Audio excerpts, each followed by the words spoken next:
The puppy shifted its gaze between a man and a woman, its eyes filled with indifference to its fate. He was the last pup. His siblings had already been taken by people. At first it was scary, but now he calmly watched feet rushing by. "Ma'am, would you like this puppy? I have only one left," the mustache seller called out to the potential buyer. "Is it a purebred?" she asked, looking at him with doubt.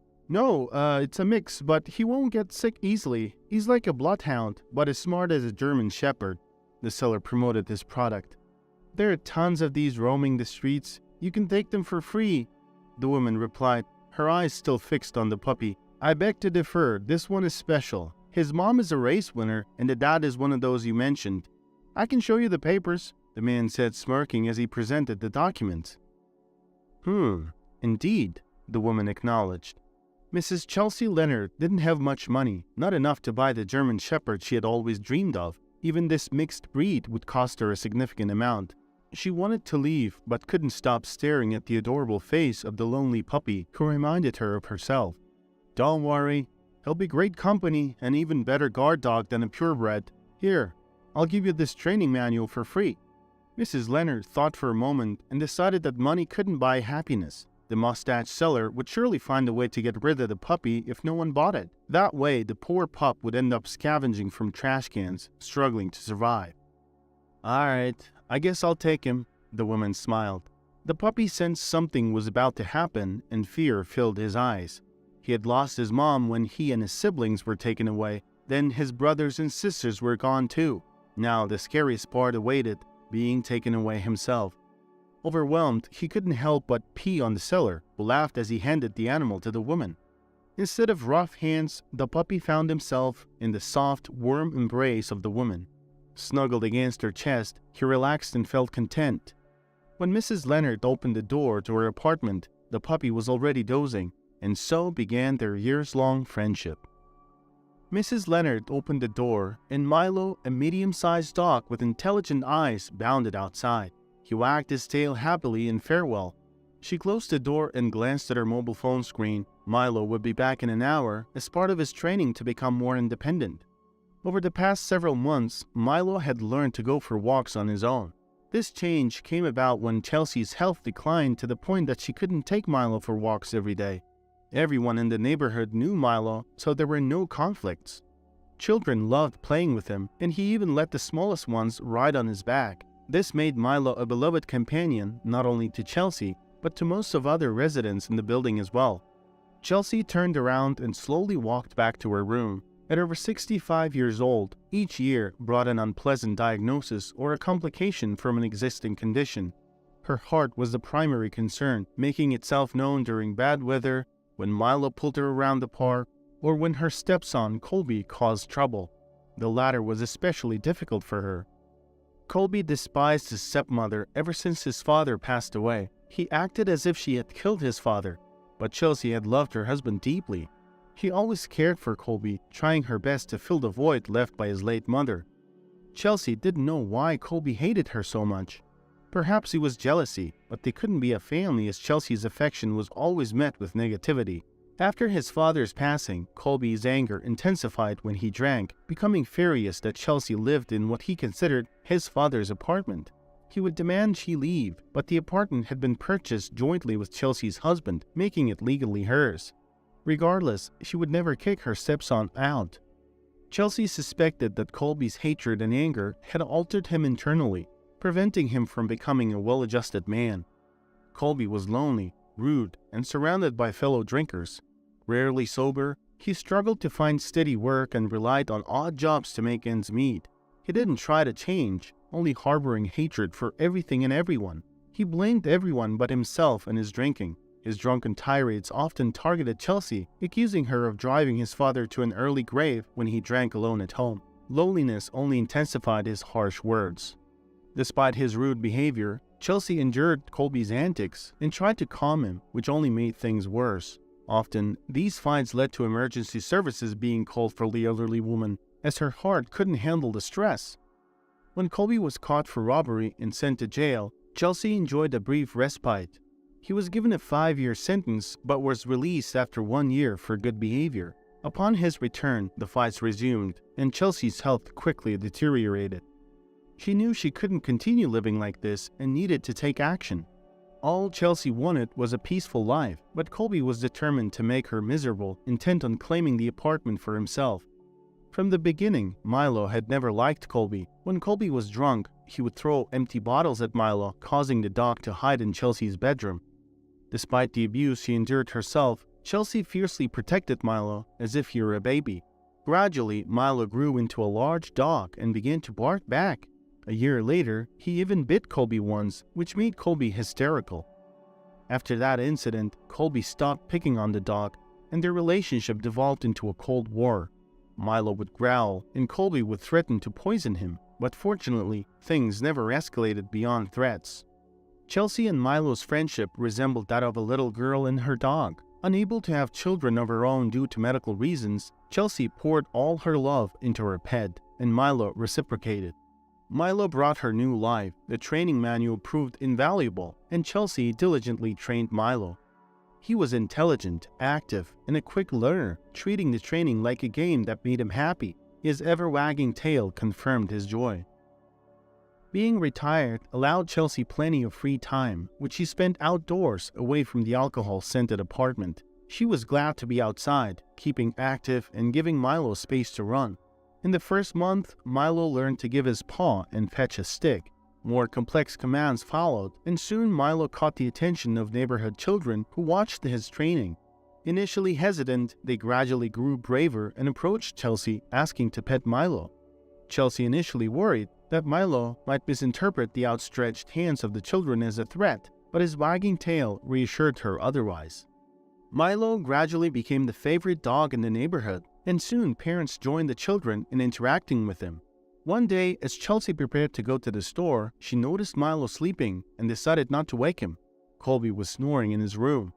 Got drunk again? At least he won't pick on Milo, Chelsea thought as she closed the door.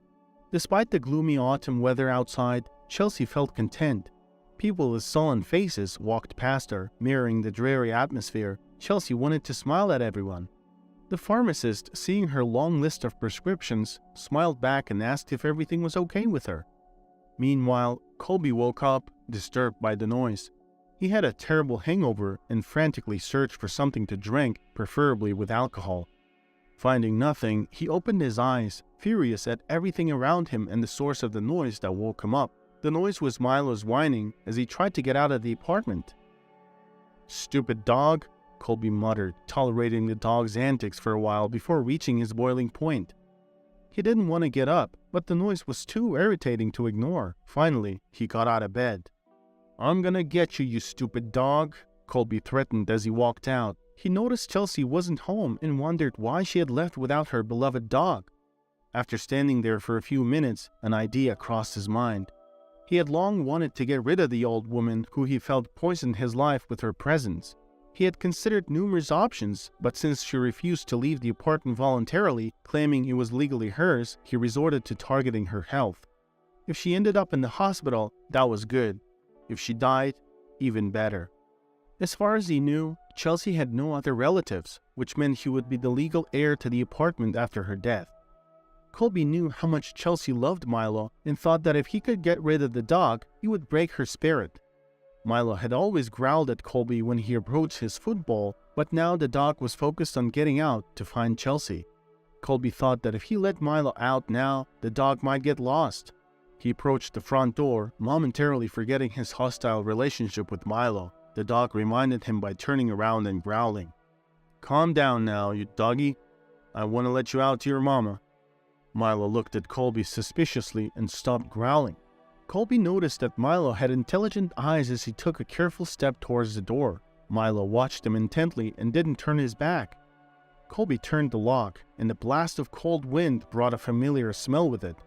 Milo happily bounded outside, and Colby whistled to himself as he returned to the kitchen to find a cure for his hangover. Despite his headache, he was in a good mood, just like Chelsea. Chelsea's mood took a dive when she saw that half of her pension would have to go towards paying for her medicine. She needed the money to live on and pay her bills. Since Colby didn't have an income, Chelsea was covering everything on her own. As she stood there lost in thought, The pharmacist interrupted her with a question. "I'm sorry, what did you say?" Chelsea asked. "Is that your dog trying to get in?" The young woman pointed at the door with a smile. Chelsea turned around and was surprised to see Milo there. "Milo, what are you doing here?"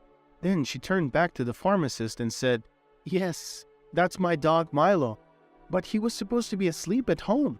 Milo saw that Chelsea had noticed him and stopped trying to get in. He sat down and leaned his head to the side. With just one look, Milo made Chelsea smile and forget her worries. She paid for her medicine and walked out to give her pet a hug. Milo happily wagged his tail and swept the floor with his broom tail. "How did you get out, boy?" Chelsea asked. Milo licked Chelsea's face, and she was surprised at how he had found her. The road back home was winding, and she had come to this store because it offered discounts for retired people. She had never taken Milo with her to the store, which meant he had followed her scent. This realization made Chelsea think. When she noticed that Milo couldn't have gotten out on his own, she decided not to say anything to Colby. However, when Colby saw the dog happily wagging its tail, his face changed, which gave Chelsea an idea about him. Chelsea decided to try to train Milo to go to the store for her. Colby refused to help Chelsea, so Milo was her only hope. She didn't know if she could train him, but she was willing to try anyway. Her neighbors liked her, and she was known as a calm old woman, but not very sociable. People didn't talk to each other in that building, they just greeted each other and that was it. However, the children loved Milo and showered him with affection. Colby was not well liked by the residents either. Chelsea felt lonely among thousands of people around her. "You have to scratch the door like this," Chelsea instructed Milo on how to open the store's door. The pharmacist was busy dealing with an old man, counting his bills. She glanced over and saw the familiar face of her regular customer, Chelsea, and her dog. Milo gazed back and forth between the door and Chelsea. It wasn't clear what he wanted to do, so Chelsea repeated the command. "Mrs. Leonard, please come in." The young pharmacist smiled. Chelsea was instructing Milo. "Look, Milo, you have to hand over the note to this lady, all right?" "What are you guys doing?" The young woman smiled. "I'm training my dog to come here for me. Do you mind if I train my dog to bring you the prescriptions? I will be paying online, and Milo will be picking them up," Chelsea explained. The pharmacist looked doubtful and asked, "Don't you have any other options?" She had never faced this request before in her career.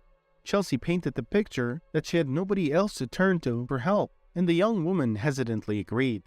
She liked the dog and wanted to help the old woman. Over the next few weeks, Chelsea mustered all her strength to train her pet. It was tough to teach Milo to be independent, which was why she was letting him out alone for an hour. However, Milo often came running back because Chelsea was all he could think about. He would often whine, not understanding why Chelsea was behaving like that with him. Chelsea didn't enjoy hearing Milo's whining on one side and Colby swearing on the other side of the door. The next step was to teach Milo the route so that he could safely navigate around the city and across the streets on his own. This stage was quite easy and he passed it quickly. The hardest part of the training was still ahead of them. Chelsea had to make sure Milo could do everything when she gave him the command. As if sensing that he was being given an important task, it took Milo several tries to finally master it. A month later, Milo could do the route on his own for the first time, which was a rescue for Chelsea. One day, Chelsea woke up feeling extremely sick. Her blood pressure was high and her heart was pounding fast for no reason. When she got up from bed, she felt dizzy and it became dark in her eyes. Milo lifted his head up, concerned, and looked at Chelsea as if asking if she was okay. "It's all right, Milo. We'll get through this," Chelsea told Milo, but her head was spinning, and all she wanted to do at that point was collapse back onto the bed. When she looked in the mirror, the picture was sad. She had circles under her eyes, her face was swollen, and she breathed heavily, and this was only because she had gotten out of bed. "I'm old," Chelsea thought to herself, feeling sad. She walked to the stand and was shocked to realize that she didn't have her medicine. There was just a note with a list of things she needed to buy from the pharmacist. She looked at Milo and said that it was his time to shine. She wasn't feeling well at all. She called Milo and he came to her, looking at her with concerned eyes. She stuck the note to his collar and barely walked to the door. She unlocked it and cracked it open. Milo looked at Chelsea one more time with sad eyes and stepped forward. "God help Milo," Chelsea said. Milo looked at her questioningly, as if he didn't know who or what God was, or simply didn't want to leave her alone.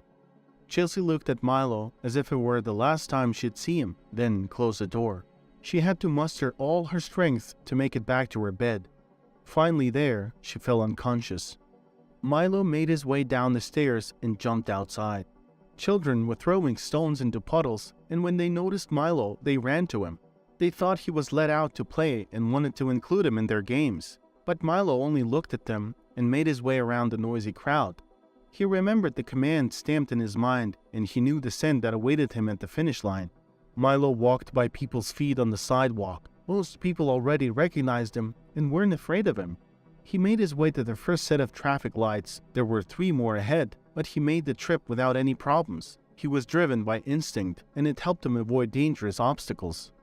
He noticed a familiar signboard on the horizon and recognized the scent coming from the place. Milo drooled as if he sensed food, but the place had something much more important than food. Something that would make his owner feel better. When Milo finally made it to the drugstore door, he scratched it with his paw. There were people walking back and forth inside, but the door had a sign.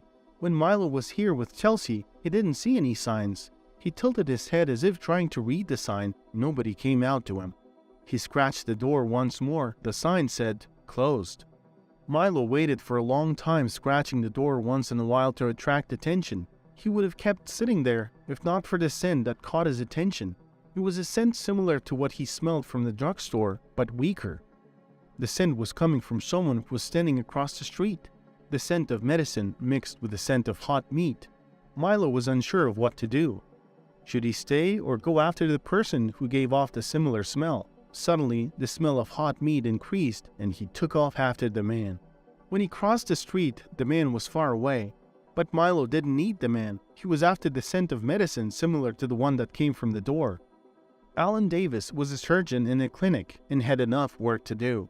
He had a lot of patients that day. He was surprised at how many people injured themselves in such a small town. On one hand, the injuries weren't serious, but on the other hand, people ran to the hospital as soon as they sneezed. He often got so tired that he didn't even have the energy to eat his dinner. It was afternoon, and Alan was outside getting some fresh air. He was looking at the gray sky and naked trees. Autumn was giving way to winter, but Alan didn't feel any emotions about it. Alan noticed the figure of his assistant across the street. He was being followed by a large dog that looked like a German shepherd, but smaller. The assistant made his way across to the other side of the street, and Alan asked him, "Chris, did you make new friends?" and laughed. "Excuse me, did you say something?" Chris asked, taking out his earphones. "Is that your dog?" "What?" "No," Chris said and walked into the clinic. Milo was confidently moving towards the door of the clinic. The scent of medicine brought him to the source. When the door suddenly closed in front of him, he got surprised and looked at Alan. He hadn't noticed Alan before. "Hey buddy, what's up?" Alan asked Milo. Milo replied with a short bark. "Well, I'm Alan Davis. Nice to meet you." Alan leaned in and stuck his hand out, to which Milo unexpectedly gave his paw, solidifying their new friendship. Milo looked at the door and then at the doctor, as if asking to be let in. He tilted his head to the side. "Sorry, bud. I can't let you in. We gotta keep the place sterile." The doctor smiled. Then he noticed something strange on Milo's collar. He looked closer and realized that it was a note wrapped in a plastic bag. Alan was intrigued. What could that be? He tried to pet the dog, and Milo accepted his petting with ease. Alan decided to get the note and read it. This is just a list of cheap medicines. So I'm guessing you were sent by the owner? Milo barked loudly and started wagging his tail energetically. And she probably can't come to this drugstore herself, huh? Well, my friend, you've come to the wrong place. This is not a drugstore, Alan said thoughtfully. Alan came to the medical field because he had always wanted to, but also because his father wanted him to continue the legacy. However, when he realized how tough the medical system was, he was disappointed. He was a talented surgeon and treated his patients with care. He was a very respected specialist in the clinic and greatly improved its reputation, but he would always argue with the bosses when patients could be treated using less expensive methods. He would have been fired a long time ago, but the bosses knew that he was bringing in a stable flow of money. Alan's personal life didn't work out well for him because nobody was interested in someone who was sick with altruism. Nevertheless, he had what everybody else had, a place to call home, a vacation once a year. But he had something that most people didn't: conscience. It was conscience that made him react at this particular moment too. Judging by the list of medicines, the owner of the dog was poor. Throughout his career, Alan has seen a lot of fates, which often were quite tragic. However, the experience didn't turn him into a cynical person. He quickly skimmed through the list again and made a mental note that the owner of the dog had a heart disease. It wouldn't hurt to call the cardiologist. "Buddy, do you think you can take me back to your owner? I could help her out." Alan turned to Milo. He perked up and wagged his tail. "Hold on a moment," the dog said and looked inside. His assistant, Chris, was waiting for him. "I'm gonna be out for a while, Chris," Alan shouted and closed the door before he could say anything. Alan didn't have much money on him, but it was enough to buy all the medicines listed in the note. He bought other pills that were more effective and more expensive. He tied the bag with all the medicines to the dog's collar, thinking that's how it was supposed to be brought to the owner. As soon as Alan stuck the bag to the collar, Milo jogged along the sidewalk. Alan followed behind. Milo sensed that the dog was following him and didn't rush. Alan noted the exceptional intelligence of the dog that behaved in the city more civilized than some human beings. They had walked about an hour and the dog brought him to an apartment building that didn't really stand out a few miles from the clinic. "Wow, you sure made a long journey to get to me," Alan said to Milo. Milo stopped in front of one entry and looked at Alan as if telling him to get the door. At that point, the boy came running and said, "Hey, Milo." The boy looked at Alan suspiciously and retreated back to the sandbox. "So, your name is Milo, huh? Alright, Milo, show me the way." Milo ran up the stairs and began scratching the door. "Let me try." Alan smiled and rang the doorbell. It didn't really give any results. The doorbell was broken and Alan knocked. He kept knocking but nobody answered. A thought flashed in his mind that he was too late. That would have been the worst turn of events for Alan. At some point, he heard some noises behind the door. The lock turned and Alan heard some grumbles. It was a hoarse male voice. Milo growled displeased. That's when Alan realized that Milo could be angry sometimes. The door opened and an extremely unpleasant face was looking at Alan. He was a young guy, a lot younger than Alan, but booze made him look like he was old. The face looked swollen from constant drinking. Judging by the disheveled hair, he had woken up recently. His clothes were dirty and smelly, as if ignoring cleanliness was one of the life principles of the guy. The smell wafting from his mouth painted a complete picture for Alan. "What do you want?" he barked, foregoing any greeting. He hadn't noticed Milo yet. "Hello, for starters. I'm a doctor, here to see the patient." Alan decided to set boundaries because he knew that with these kinds of people, one needed to be polite but firm. "I didn't call anyone. You got the wrong door." "It was a woman who called," Alan said. "She's been sleeping all day. How could she call you?" the alcoholic insisted, not wanting to let him in. "She placed a call a few days earlier." "Why are you telling me these tales, man? I'm gonna call the cops." Alan expected this reaction. He was preparing himself for a lengthy debate and possibly a fight, but Milo stepped up at that moment and growled. "You stupid dog, where did you come from?" Colby's voice cracked from surprise, and he stumbled back into the apartment. Milo walked in, making it easier for Alan to deal with the situation. "Where is she?" Alan asked Colby. Colby just turned around and walked away into one of the rooms. Milo headed towards another. Alan looked around and saw dust, empty bottles. Everything reeked of poverty. It made sense why Colby had acted the way he did. The walls looked like they hadn't been tended to for 30 years. The wallpaper had faded and lost its initial colors. A thick layer of dust covered some areas. It was clear that the apartment's residents weren't able to keep the place clean. Alan approached her door and knocked. Having received permission, he entered. This room was much cleaner than the rest of the apartment, but the air was stale. The woman greeted him weakly. "Hello, I'm sorry for the mess. I just don't feel well enough to clean up right now. Milo, come down, baby." Chelsea was having a hard time keeping a whining Milo from licking her face. Milo seemed to say, "See, I made it. I made it." It was clear that Milo loved his owner with the affectionate and genuine love that only dogs can provide. "Hi, I'm Alan Davis. Milo and I met by chance. I'm a doctor. I trained him to fetch me medicine, but never thought of inviting doctors. Chelsea smiled and petted Milo behind the ear, which made him even happier. I'm Chelsea Leonard, doing what most retired people do, being sick.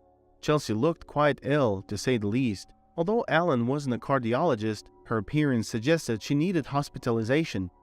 Meanwhile, Chelsea opened the bag of medicines, her face contorted with concern. Oh no, all these medicines are expensive. This is gonna make me go broke. It's alright, Mrs. Leonard. This is on me, ma'am. You don't have to pay. You better tell me what's going on. Unfortunately, I'm a surgeon, not a cardiologist, but still. Chelsea looked at Alan as if he was a saint, and Alan felt awkward. Chelsea began telling her long story. The more Alan listened, the more he felt sympathy for her. Although he didn't specialize in this field, things were still very serious. He realized he had arrived just in time. Chelsea finished telling her story, which had been difficult for her to share, when leaned back on the pillow. Alan had one question in his mind. Why didn't you get hospitalized? Chelsea quietly rolled her eyes and pointed in the direction of the noise. It sounded like the alcoholic was trying to get himself a drink. Alan's heart pounded with fury. He wanted to say something but remembered to be polite. Alright, one problem at a time. Deal? Chelsea nodded gratefully and smiled. I'm gonna make a few calls and we'll get you to the cardiologist. You'll receive treatment and hopefully feel better. He dialed a doctor he knew. They weren't really good friends, but work united them. Among co-workers, Alan was known for his sense of fairness and honesty. Palmer speaking, Alan heard on the other side.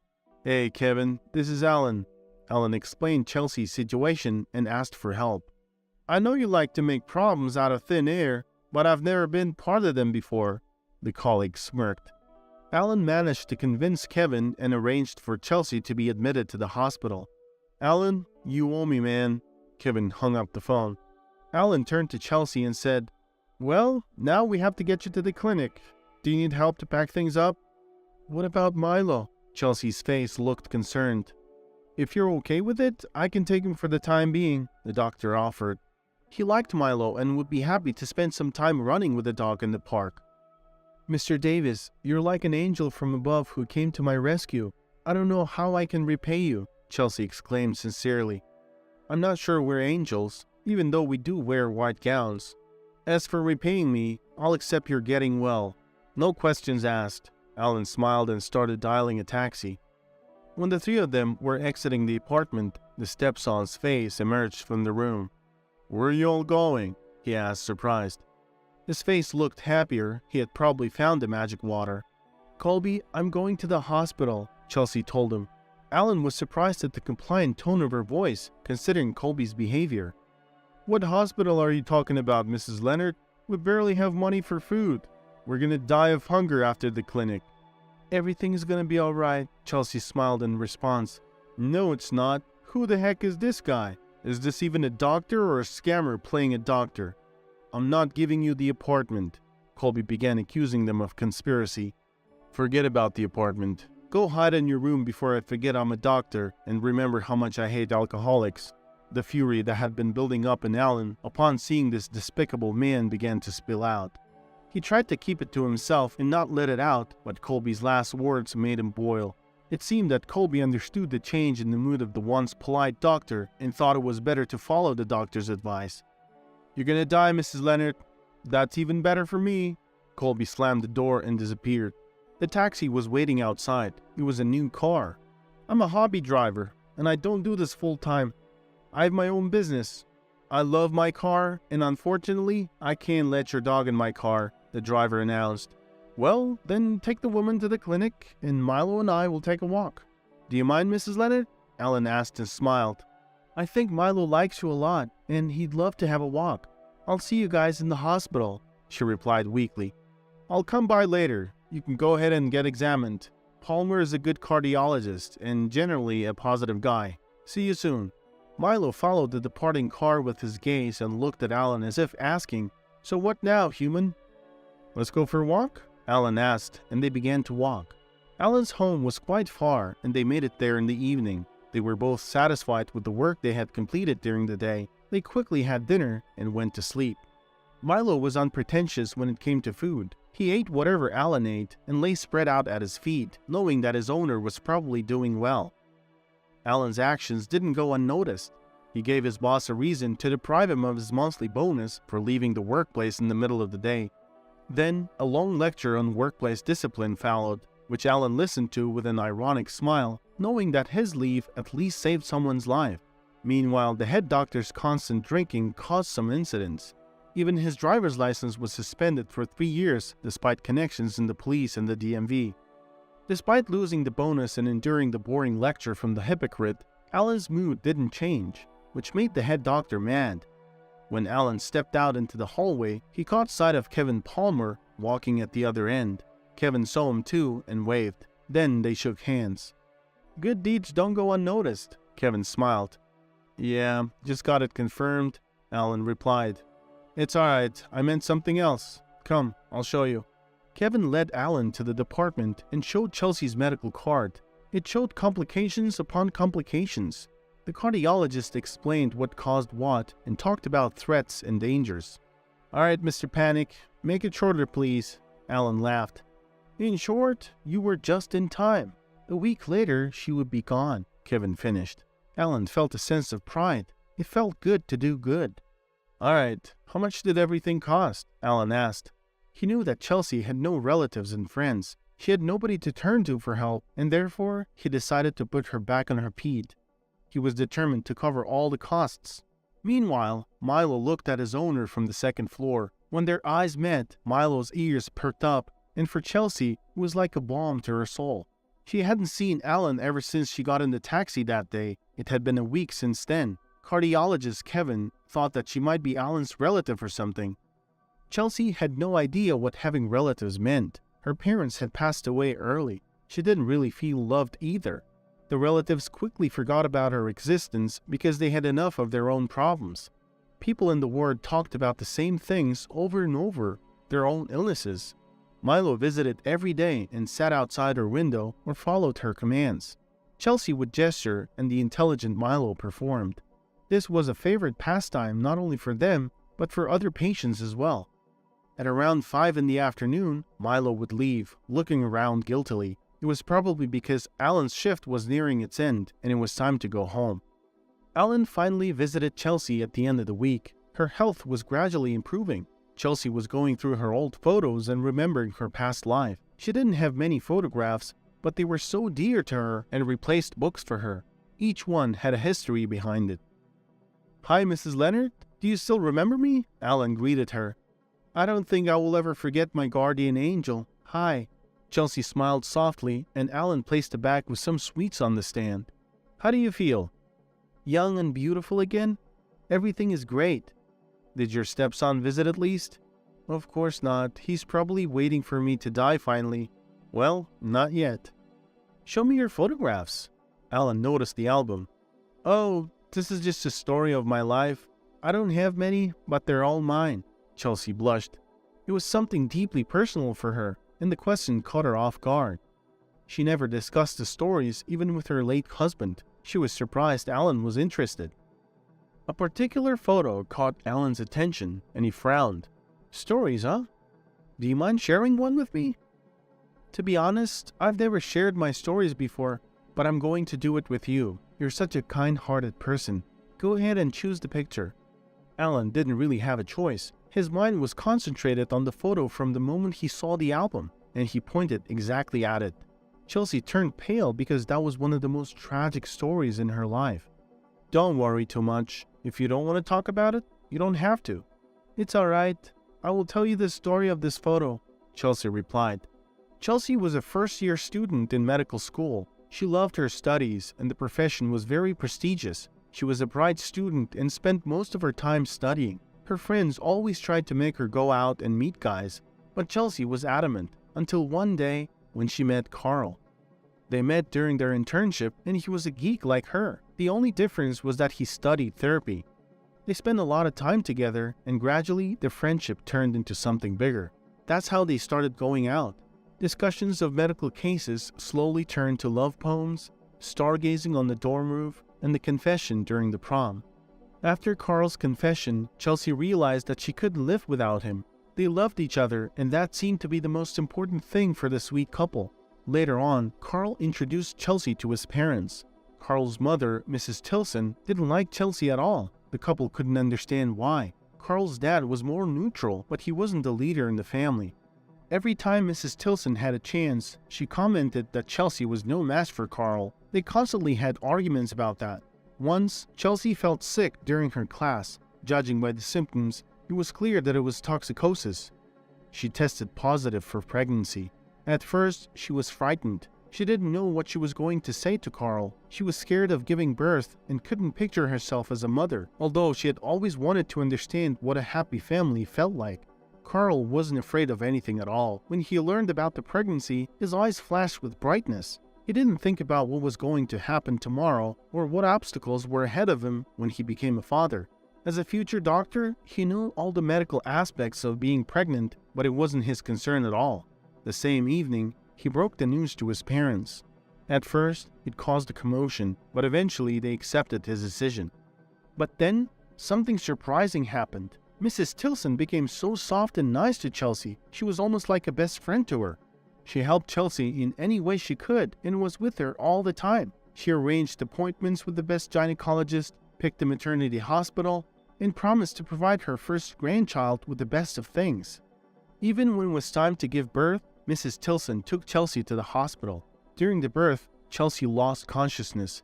When she woke up, she realized she was in a totally different ward and under a drip. She didn't have the weight in her belly. She tried to move but couldn't. The nurse who was passing by at that time noticed that she was up and calmed her down. Chelsea fell asleep. When she woke up, Mrs. Tilson was sitting next to her. When Chelsea saw the familiar face, she burst into tears. But Mrs. Tilson's face was cold and pale, as if something bad had happened. She pierced Chelsea with her gaze for a long time, and then said, "Chelsea, the baby didn't make it. I had been telling you that you guys were no match from the get-go. Look what it brought us to. You were in a coma for several months, and they couldn't save the baby. It was born dead. I think you and Carl should break up. He's not having a good time because of what happened. He doesn't even want to see you. We covered all the bills for you, but you need to leave my son alone. You will find your man, believe me. I'm sorry, Chelsea. This is good for everyone. Goodbye." Mrs. Tilson exited the ward, and Chelsea had never seen her since then. When I got back on my feet and returned to normal life, I dropped out and traveled around, trying to find my place under the sun. No matter how far I went, eventually I returned to my hometown. I married my widowed husband who was raising a child. Paul was a good husband and an honorable man. Don't judge him by Colby. He didn't take after his father at all. Mr. Davis, are you all right? You won't believe it, but I have a similar story, Alan began with a subdued voice. The only difference is that during the birth, the mother died and I survived. My grandma, Mrs. Tilson, brought me home.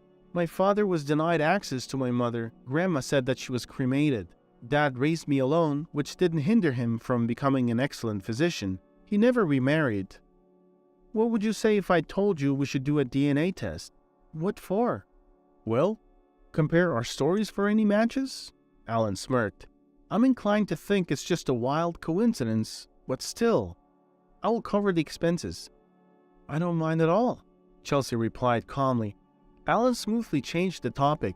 They talked about Milo's goofy pranks and his success in performing the commands that the doctor taught him and other details. This just kept them talking. Then they said goodbye, and Alan went home. On the way home, he dropped by a grocery store and bought some things for dinner and a bottle of whiskey. That night, he got drunk for the first time in his life. The man in the patient's photo that he saw back in the hospital was none other than Carl Davis, his father.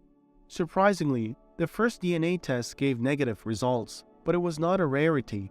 Then, Alan ordered 3 more tests from 3 different companies. He had all the results in his room. The first envelope showed positive results.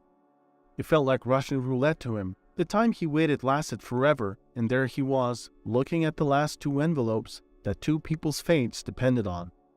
For some time, Alan couldn't make himself open the envelopes. He was just looking out through the window. The overcast sky was sharing the first snow with the ground. The doctor was scared of both outcomes. If Chelsea turned out to be his mother, then his grandma would have broken 3 lives: his father's, and his mother's. If not, then his last hopes to figure out his mother's fate would be broken. Finally, he opened the envelopes. Mom. Davis speaking. Hey, Dad, still haven't saved my number? Hey, Alan, what's up, son? Yeah, I can't figure out this darn thing. How are you? Better than anyone. And you know why? You son of a gun. Why? Dad, if you're standing, please take a seat.